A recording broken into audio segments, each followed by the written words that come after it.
Pardon my French. Hello. Përshëndetje të gjithëve, mirë se vini në Pardon My French, gëzuar të gjithë leximtarëve ditën ndërkombëtare të librit. Gëzuar nga ti që ke qejf të lexosh, është një ditë shumë e shenjtë për ty. Në fakt, Leila, këto kohë të fundit kam filluar të lexoj vetëm kur jam me pushime, sepse kam pasur të pamundur që të lexoj gjatë gjithë kohës time, se nuk kam kohë të lirë kur shkoj në shtëpi. Por janë shumë e fat njerëzit që kanë zgjedhur librin si mikun e tyre më të mirë, edhe nga të gjitha sondazhet e kohëve të fundit rezulton që po paksohet gjithnjë më shumë numri atyre që lexojnë.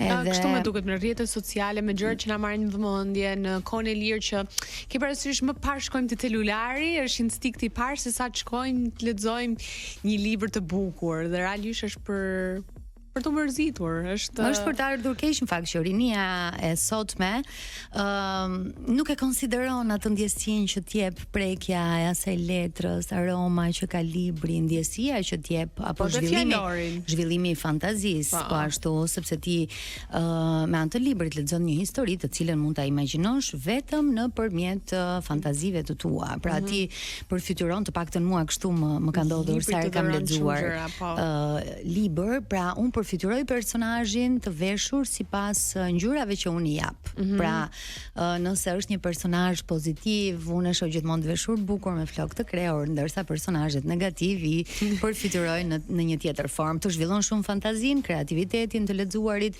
dhe sigurisht të jep mundësinë e të shprehurit më bukur në publik. Absolutisht, të them unë pjesën e shipës, unë nuk po them që e kam perfeksionuar shipën në asnjë mënyrë. Po ty të falet se je vajzë amerikane. E lindur jashtë, por nëse më ka ndihmuar diçka, më ka ndihmuar libri në mënyrë që ta zhvilloj fjalorin tim, dhe realisht më ka ndihmuar. Tani a duhet lexoj pak më shumë? Po, sepse siç të thash, ta merr vëmendjen në celulari, Big Brother i na ka marrë trut këto kohë të fundit, kështu që çdo vit justifikohet kjo periudha që nuk kemi lexuar ashtu siç duhet në përditshmëri. Mendohem që mundohem 30 minuta në ditë të lexoj. Të lexosh, dhe me që ishte tek Big Brother që na ka marrë trut këto kohë, do vazhdojmë edhe sot. Të flasim me fenomenin e këtyre muajve të fundit, do të flasim për këtë përmbyllje, e cila me sa duket ka patur komente të shumta, reagime të shumta. Do të kemi në pjesën e dytë të ftuar gazetarë dhe opinionistë, të cilët do të flasin pikërisht për këtë. Dhe fal këtij Big Brotheri janë zbuluar histori vërtet tronditëse njerëzore, të cilat kanë patur fund të bukur, kanë patur lajme të mira. Një ndër këto është edhe për një ish banore të këtij edicioni, për Livia Brungën, e cila me sa duket pas 22 vitesh ka takuar të atin fal Big Brother Albania VIP.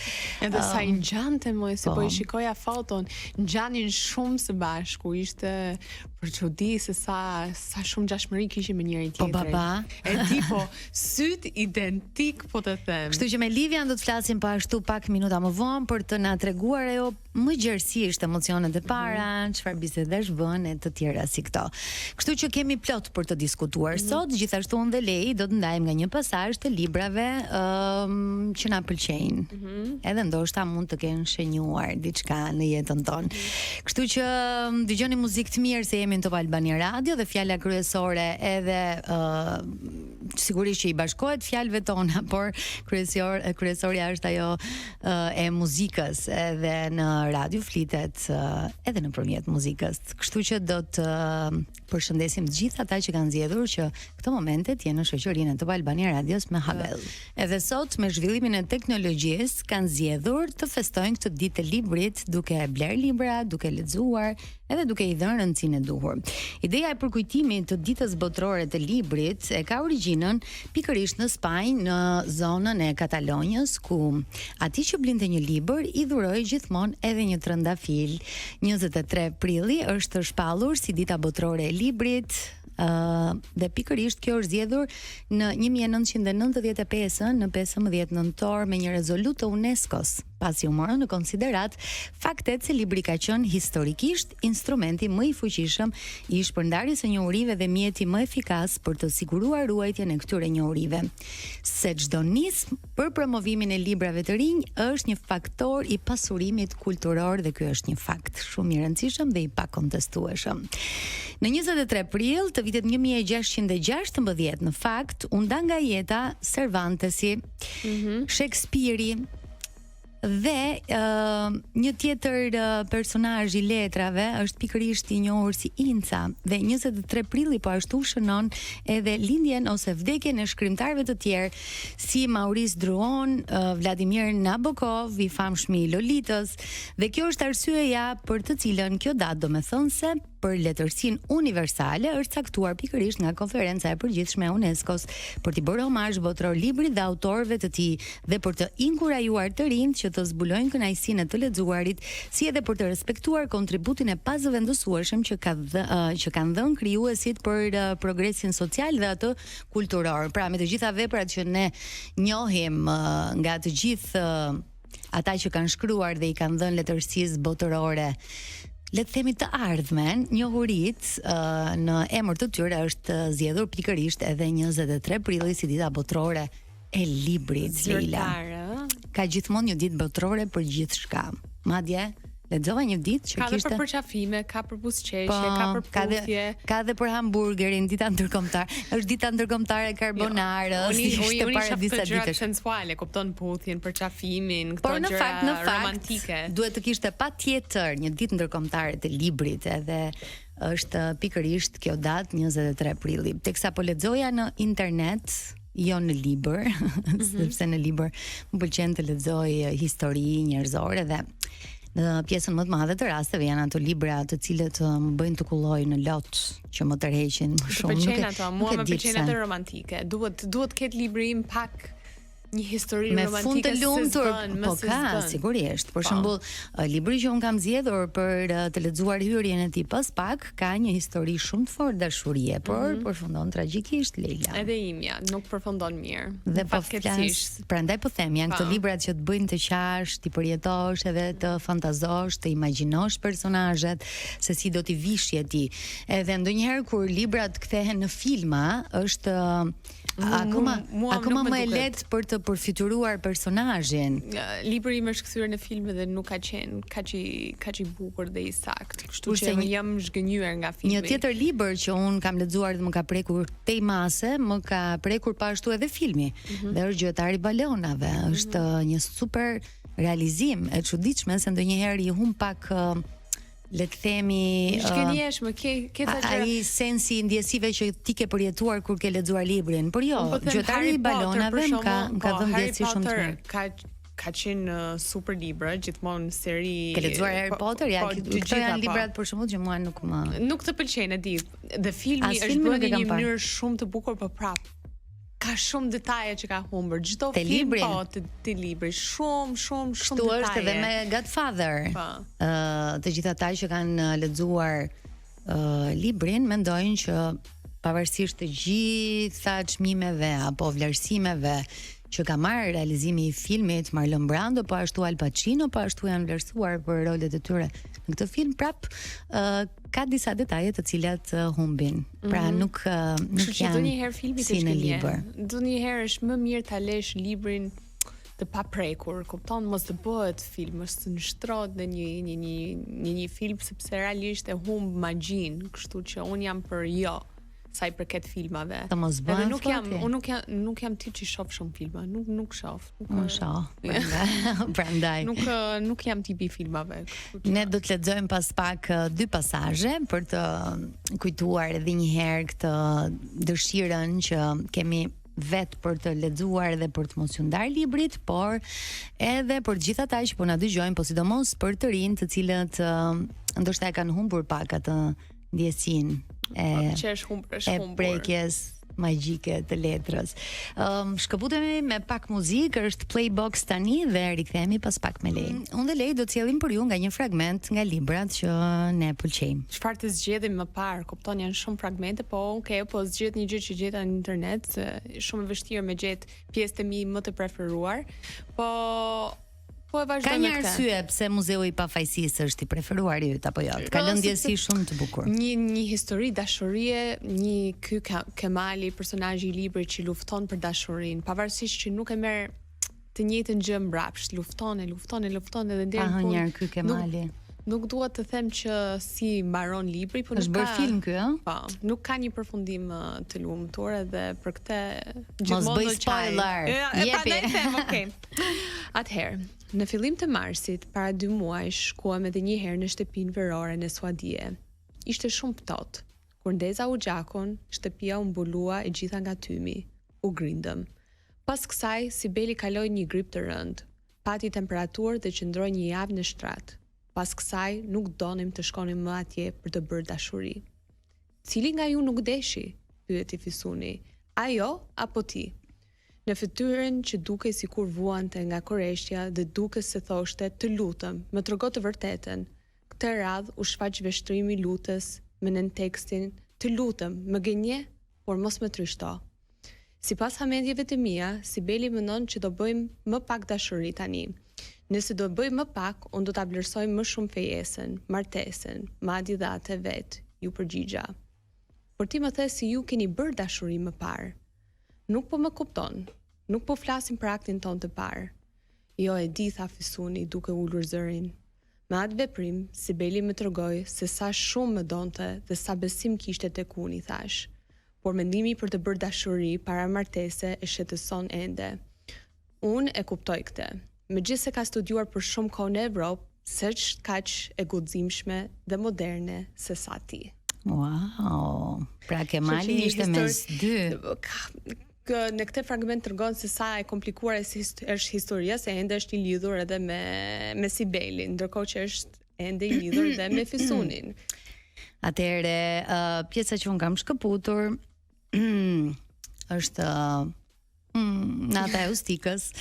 Edhe Petro Marko është ndër të preferuarit e mi. Kam zgjedhur një autor shqiptar për ta ndarë me ju dhe është pikërisht fillimi i librit. Unë e kam ditur edhe përmendesh këtë pjesë sepse e kam dhënë edhe në prodhimet e lirimit.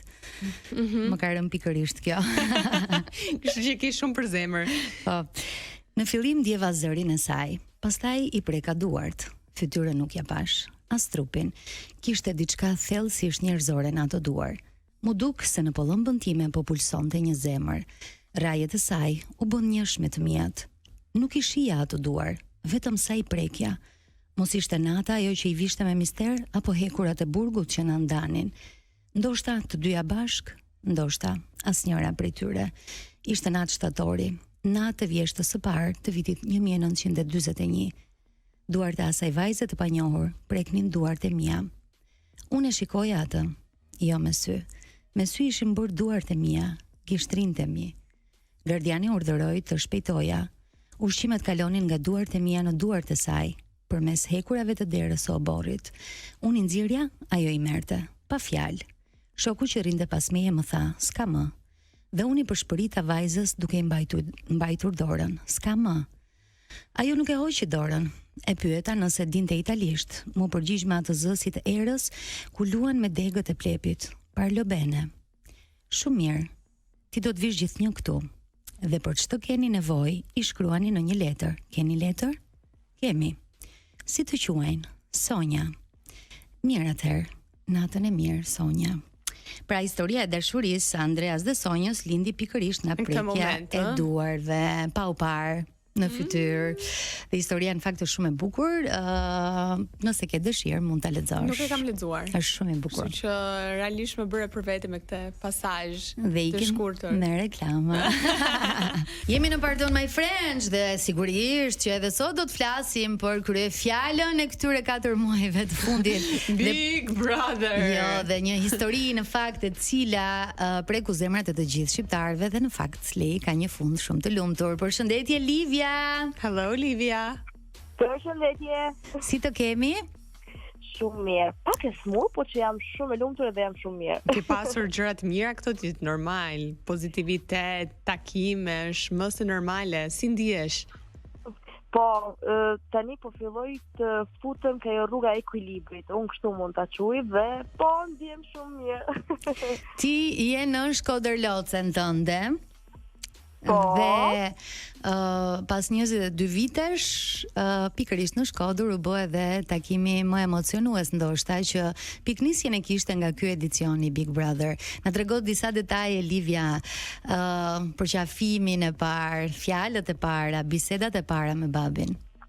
Një takim që unë në fakt nuk e imagjinoja kurrë, them të drejtën. Do jem shumë e sinqert për të da, po që nga Big Brother ne kemi fillu pastaj sa dola, unë kena fillu komunikimin, kemi fol, kemi pas mundësinë. Unë e kam thënë, më ka bërë shumë përshtypje ajo pjesa që unë flisja me babin sikur nuk ishte ndodhur asnjë gjë në këto të dy vite, është shumë e çuditshme, po që me vërtet kam dhënë atë ngrohtësi, atë konfidencë që dhe kur ndodhte diçka vite më thirr babën me ja tregu, dhe kur jemi takuar për qafim ishte shumë i natyrshëm, sikur nuk kemi ndarë kurrë. Do të bëjmë pak përshtypje, po kjo është e ndjesia që unë kam ndje.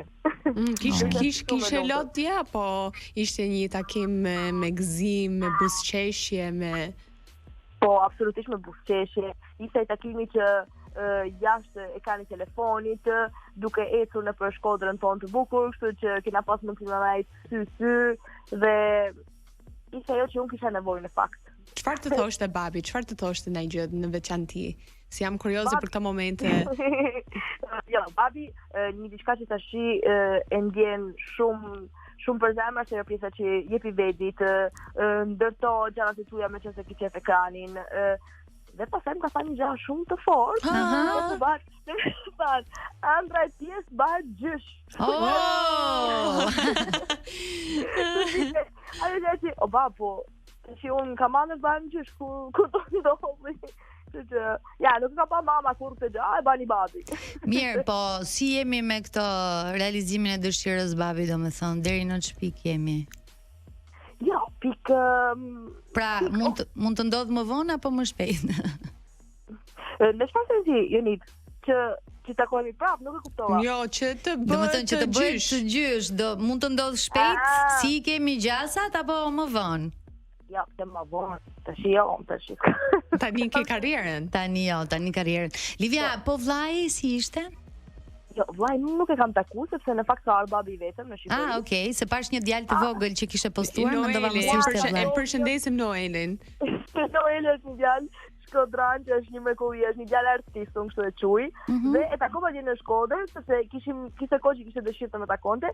Por që unë e postova, domethënë bana në posto story, sa po kisha postuar atë me babin dhe shumë vetë mendoj që është vllai. Po mendojnë që është vllai si unë, edhe unë ashtu mendova. Më thonë keni sput kryp një tjetër që një.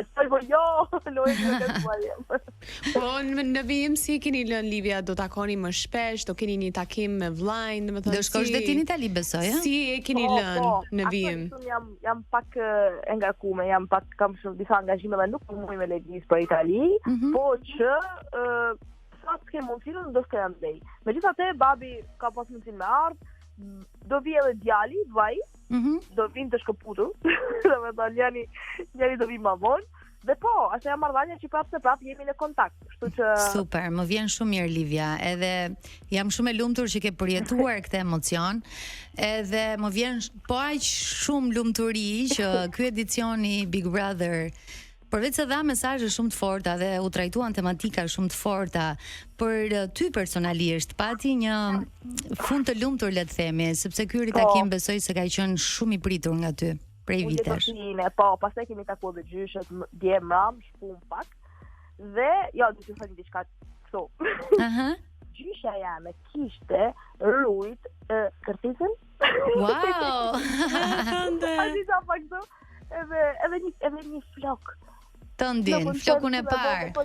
Po, dhe ma kishte rujt edhe ma dje. Oh, sa qejf, Livia, besoj që je emocionuar, apo jo?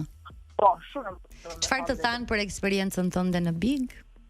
Jo, ishin shumë të lumtur, ishin shumë të kënaqur me mua, sepse kanë patur Livia. Kështu që pastaj unë kam thënë edhe në një intervistë tjetër. Ato ndërmjet Big Brotherit kanë pas mundësinë me pa Livien se si sillet në përditshmëri. Livia si jashtë. Domethënë, deri diku kanë jetuar me mua nga ekrani. Kështu që ka një gjë shumë pozitive edhe për mua dhe për ato. Kështu që kanë qenë të kënaqur me ty. Por sa shumë i ngjaje babit, besoj ta kanë thënë shumë këtë gjë. Po, gjatë gjithë jetës teme, kush më ka pa afër mamit, ka thënë, Sanxhani. Dhe mama eme gjithmonë ka thënë, jo, nuk keni pa babi. Tash që po del babi, më shifi afër ti, unë kam falë, kam kput kryt.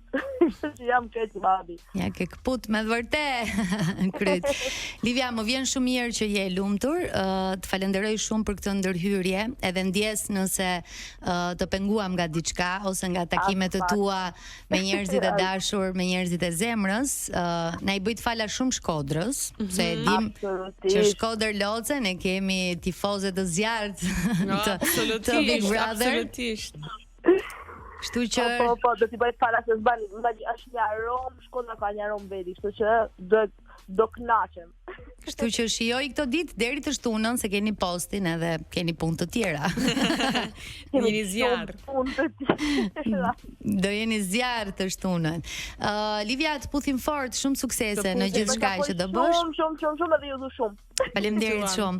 Paqim vajza, punë marr, mirupafshim. Rofsh, ne do të shkëputemi për pak minuta, sepse kjo lidhje që patëm me Livia na futi pak kështu në një mood shumë të mirë. Kështu që shkëputemi për pak publicitet edhe do të jemi sërish me Pardon My French. Dihet që pasi mbaron Big Brother, gjithë publiku mezi pret përballjen e banorëve me njëri tjetrin në post Big Brother. Edhe me sa duket Lerti është shprehur sot tek Shqipëria Live, teksa është pyetur për fitoren e gjestit, ka thënë pikërisht kështu. Lerti doli i treti në fakt në finalen e madhe dhe sa u pyet për fituesin, për gjestin, ai tha se e meritonte